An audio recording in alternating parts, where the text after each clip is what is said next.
ఇప్పుడున్న సొసైటీలో యూత్ కానివ్వండి, పెళ్ళి అయిన వాళ్ళు కూడా ఈ యొక్క సహజీవనం అనే కాన్సెప్ట్కి చాలా అట్రాక్ట్ అవుతున్నారు. అవునండి.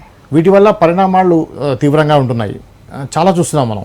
వివాహేతర సంబంధాలు కానివ్వండి, చదువుకునే అమ్మాయిలు, ఉద్యోగాలు చేసేటువంటి మహిళలు కూడా అక్రమ సంబంధాలు పెట్టుకొని వాటికి సహజీవనం అనేటువంటి పేరు పెట్టేసుకొని రీసెంట్గా మనం చూసాం.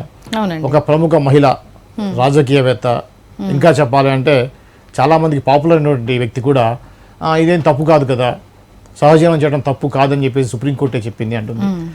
వీటిని మనం సమాజంలో దుష్పరిమాణాలు చాలా చూస్తున్నాం. మనం వాటి వల్ల జరిగేటువంటి అనర్థాలు చాలా చూస్తున్నాం. వీటిని మనం ఏ విధంగా చూడాలి, ఇటువంటి కాకుండా ఉండాలంటే తీసుకోవాల్సిన జాగ్రత్తలు ఏంటి మేడం? ఇప్పుడు మీరు అడిగిన ప్రశ్నలో దీన్ని 2 భాగాలుగా చూడాలండి. ఒకటి, పెళ్లికి ముందు అంటే ఇద్దరు పెళ్లి చేసుకొని వాళ్ళు సహజీవనం ఉండటం ఒక పరిస్థితి.